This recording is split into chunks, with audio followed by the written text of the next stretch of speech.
guys. My name is Jacob, And I'm Carlos. and welcome to the Coin Flip. Now, I want to start off by sincerely apologizing to everybody that's watching right now. I did have an emergency, so we were absent for about 2 weeks. And like I said, and if you're here right now, thank you so much for your patience. I really do appreciate it. Thank you for being here. We want to remind you to follow us on socials. We are on YouTube as well. So if you are a visual learner, we have some visuals up for you. I'm going to be creating a Google Drive with the links that we use in our episodes. So you can, if you're listening, you can go ahead, click on those links when you have time and follow along with us or look at them on your own time. I want to talk briefly about the Cardano Summit. It was the largest summit for Cardano, which is the number 3 cryptocurrency. And it was a great experience. I got to sit with some like-minded individuals. A lot of people knew about crypto. I wish you could have came, Jacob. It was a lot of fun. Yeah. Yeah, that sounds like fun, man. How was it? So it was just a good time all around? Just a good time. I want to give a shout out to the people that I was sitting with.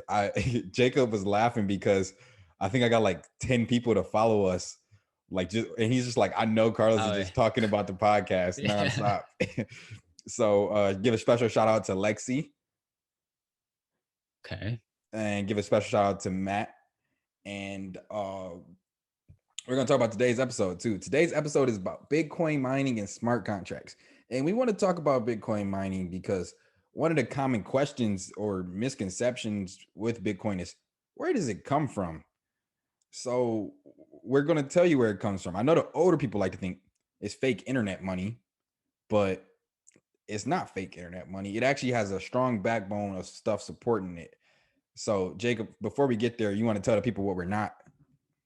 Yeah, Carlos, we are not financial advisors. So do not take anything we are saying to your portfolio or whatever you want. I mean, we are here to give you information so you can make those decisions on yourself.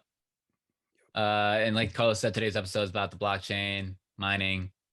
And I really just want to stress that this is information that I want to put out to you guys. It's not necessarily what you need to go ahead and get rich off this stuff, but it's more so if I'm putting my money into something, I want to know 100% what it is, and I want to instill that into you guys. And with that being said, I'll catch you guys on the flip.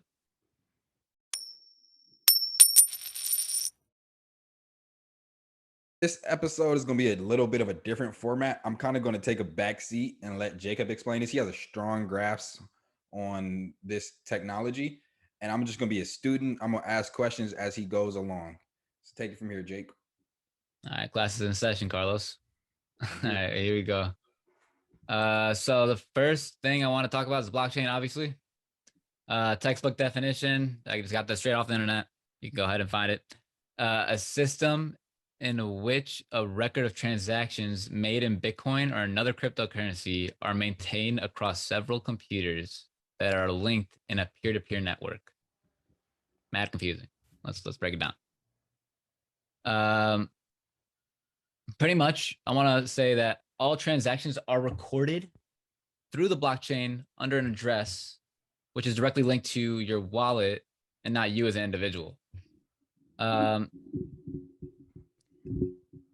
Now, the blockchain, you could pretty much say it's just like a database. And for you guys who don't know what a database is where a large amount of information and data is stored. And for the blockchain, that information is based around transactions and contracts. We're going to focus mainly on the transaction side of things right now, and then Carlos is going to go hit you guys with the contracts. But Jacob, if the like from my understanding, banks don't like crypto. So like how come like the government can't just like shut off the blockchain? Well, yeah, so banks and nations as a whole really don't like this stuff, and they can't really shut it down. They haven't shut it down because they can't. It's a peer-to-peer network. Pretty much, I'm gonna try to explain this kind of weird, but it's a peer-to-peer network, and multiple copies of the blockchain are stored on several different computers. You can say, making it pretty much impossible to stop even if nations all came together, hypothetical, all came together to shut down the internet as a whole, shut it down completely, because even if that's the case, if one of those computers that had stored the blockchain or was doing anything like mining, what we'll get to, can just plug in that computer and the blockchain will start right where it stopped, and all your crypto will be right there on that blockchain. So Interesting. this stuff, yeah, this stuff is kind of hard to remove. I'm sure if it was removable, they would have already did it by now. Yeah, what has it been like But 10, 11 years now? So yeah, right. so where does crypto come from? So we got the blockchain down. It's like a network. When you say it's a network, I'm thinking like a web. So of everyone being like connected in a fashion. Yeah, But yeah, where does this crypto come from? Because it's like fake internet money. It's like it's on the internet, but where is it coming from? yeah. It comes from this blockchain that we did that I pretty much described in a way. And in simple terms, your transactions uh is usually on on a block in the blockchain, pretty much. This all your crypto comes from the blockchain and how each block gets discovered in a way. And each block gets discovered through miners. Like I said, your transaction is usually on the block on a blockchain, and miners help mine and confirm, confirm and validate these transactions on the blockchain. And what miners what's in it for the miners really? What miners are pretty much, like I said, they just confirm and validate these transactions through different means, whether it's energy or even their own crypto at the fact. But what's in it for the miners? Well, sometimes if you ever made a crypto transaction recently, you'll see that crypto fee. Usually that goes to the miners. Mm-hmm. Um, but besides that, this is like the jackpot money that we're talking about here for the miners. Every block is locked, right? Until an equation is solved and you get rewarded crypto, which is then put into circulation. So that's pretty much what's in it for the miners, besides the mining fees, of course. Uh, for most cryptos, there's usually a max circulating supply and is usually set to be at its max circulating supply at a certain point in time. And to reach this goal, less crypto is rewarded per block throughout the years, and the difficulty and ease of solving these equations fluctuate.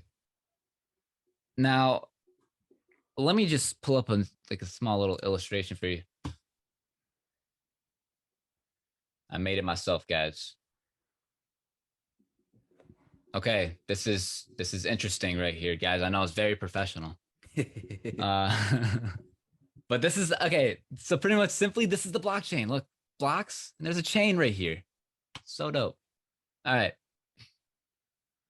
So let's say, like I said, the time, like I was mentioning, the time, every crypto, sorry, excuse me, the cryptocurrency is set to be the last crypto of every max circulating supply of cryptocurrency is set to be mined at a certain date or a certain year, pretty much.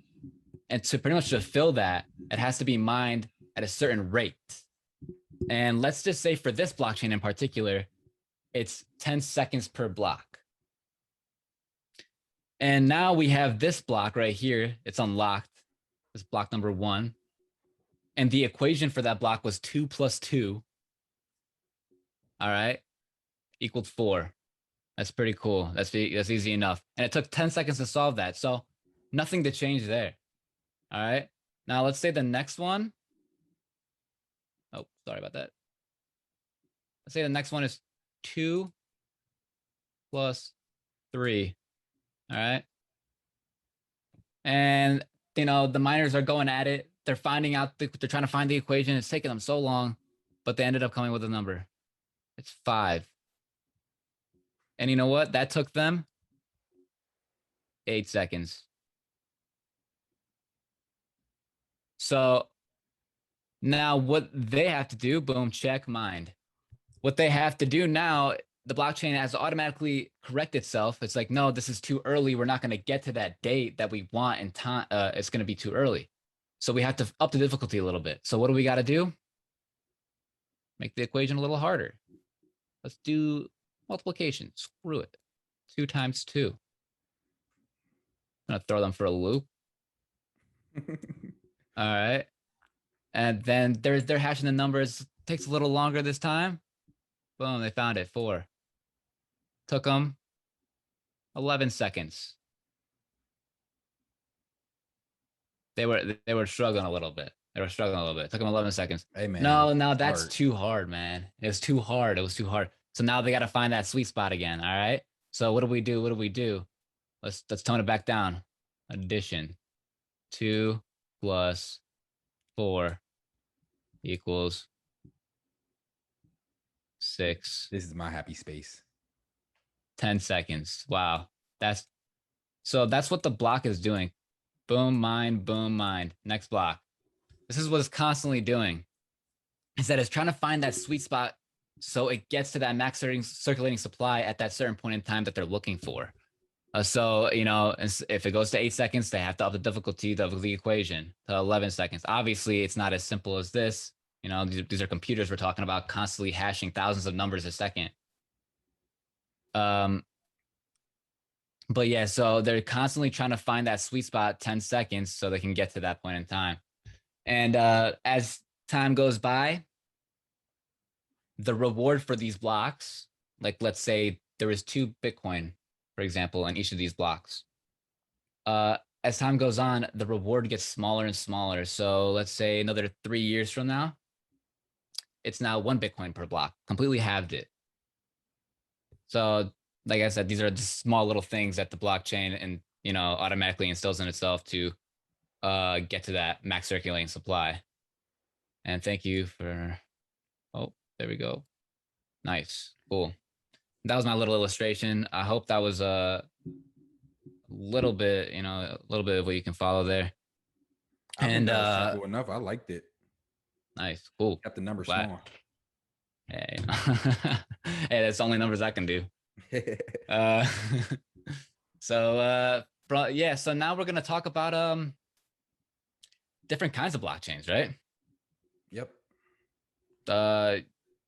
There's well, here's a simple one. The most common ones really: proof of work and proof of stake. What's proof of work? Well, proof of work, like I said, I mentioned it a little bit earlier. It helps validate. So miners, what they do is they help validate transactions, right? Right. But it's what they use to validate these transactions what kind of makes makes the definition of the proof of work and proof of stake. It requires pretty much electricity, energy, for the proof of work. Constantly hashing numbers through electricity. The more people mining, the more energy is used, and now proof of stake helps validate these transactions based on the amount of coin that miner holds. So the more coins, the more coins you have, pretty much, better chance of getting that sweet reward if you're lucky enough to mine that block on the blockchain, of course. I actually participate in proof of stake coins. Oh yeah, oh yeah. What was Yeah. that? Is that Oh well, the Cardano summit, of course. Cardano, yeah. I love Cardano. Yeah, Cardano, my man. The Cardano man right here. All um, right. Well, now Carlos is actually gonna go ahead and talk about the contract side of the blockchain, right? so you guys are probably wondering, why did they just tell us this? What does this mean? So I'm gonna tie it all together for you. This information is important because this is what's backing it up, and it created the world of crypto. And in the world of crypto, there are items called smart contracts. Now I'm going to share my screen and read to you all an article about smart contracts. And this came from Exodus. If you listen to the last episode, you should be familiar with Exodus a little bit. I hope you downloaded them and are safely securing your cryptocurrency. So, a smart contract, simple definition is they run without human intervention and they're written in code. Instead of having someone like the state enforce a contract, a smart contract is a contract made of computer code and set agreed upon conditions that, when met, results in the contract executing automatically. So it's pretty it works like it pretty much works like a computer, like like let's say you wanted to do an auto forward on your email. It works just like that. It's like a macro almost. That's a great way to put it. It's a macro. When you like, if any Excel users out there, it's a macro. And a real life example of this, I love this example. Is I'm gonna read it out loud. Let's say that Bob owns an apartment and is renting it to Sally. Instead of relying on someone like a property manager to collect the rent from Sally, Bob creates a smart contract for rent payments. The smart contract says that if Sally pays the rent by sending digital currency to the smart contract by the first day of each month, the digital passcode to the apartment will stay the same, allowing Sally to come and go as she pleases. However, if Sally does not pay the rent by the first of the month, the smart contract will automatically change the passcode to the apartment, effectively locking Sally out of the apartment. That is until she pays the rent. Then it can go back. Wow, I really do like that example. Yeah. So it can make like a landlord's job easier. You don't have to go and evict someone. You just, it's like a snap of a finger and boom, locks are changed. And I'm pretty sure you can like have it where it doesn't execute like on certain situations. But I think this is a technology to stay, Jacob. What about you? Yeah, oh for sure. I mean, Carlos, don't you think like it could be applied to a lot of other things, like even in business or Oh yeah, I actually have a business example. So HR departments, you know what they're full of, Jacob? Paper, stuff? paperwork, Yes, sir. paperwork, paperwork. So they can easily they could start a smart contract. When people fill out their paperwork for employment, it all goes into one little database, and the smart contract automatically does that. So whoever's in charge of HR, they don't have to worry about looking at people's paperwork. Maybe the one thing they could do is validate it to make sure it's okay, make sure they filled out everything, but then it all gets stored into one little folder, one little database, and you don't have to worry about it again. It's there whenever you need it. Now, one thing about that though, Jacob, is that it's digital, and it takes away paper use. But which direction is the world going towards, paper or digital? Yeah, I mean, obviously digital, right? And we don't Right. want to, people always have these things about like we don't want to cut down trees for paper and all Right. that stuff. Exactly. We Exactly. conserve, Yep. conserve the environment, Yep. stuff Proof like of that. stake is actually environmental friendly. Really environmental Yes, friendly. sir. Oh yeah. It doesn't take a lot of energy at all, actually. So with that, we're gonna transition this into just briefly introducing you to the idea of altcoins. So altcoin is any coin that is not Bitcoin, Yes. Alternate and alternative coins, right? alternative coins. And so we're Mhm. gonna tell you, we're gonna introduce you to probably our favorite crypto website. It's called CoinMarketCap.com. Nice. I like this Just one. it has so many statistics, it has education on it, it has the trendings, the biggest gainers. It has 13,000 cryptocurrencies listed on them. And the total crypto, it has the total crypto market cap is 2.57 trillion right now. That's a lot of money. It has Bitcoin dominance, Ethereum dominance, and those are things to watch if you're watching the market and trying to dictate which direction it's going.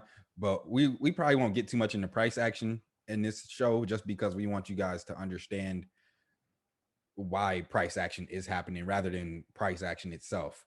So it has like every coin. It's got top 100, top 200, market cap, circulating supply. And actually, if you click on a coin, it'll Hey. yeah, I know this is your favorite coin, right, Jacob? It's one of my favorites, yeah. If you click on a coin, it'll actually give you the definition of it if it's a newer coin.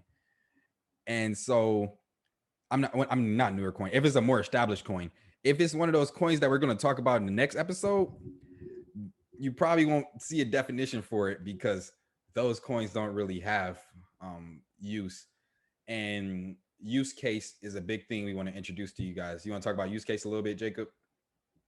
Yeah. Well, the thing is, like a lot of coins, like well, Bitcoin, for example, like it people don't really see the value in it because it's just like it's just kind of a different asset, or like it's just kind of supposed to be like a some sort of digital replacement for gold or something like that. Right. But there's other cryptocurrencies out there that actually solve like a lot of issues, or like help the crypto space, influence entertainment, a lot of other things, like they actually like provide something, for society rather than just, being an asset, you Right. know. So I think we did a good job on this episode. First episode back. Hope you guys like it. Show some love. Follow us on the socials. We talked about them earlier in the episode. We are on all streaming platforms. We're on YouTube as well. You got anything you want to lead the people with, Jacob?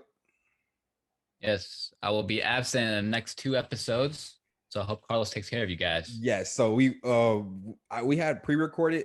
I had did 3 episodes by myself. I was a little manic, and then Jacob texted me today, and this is actually the day before it's about to release.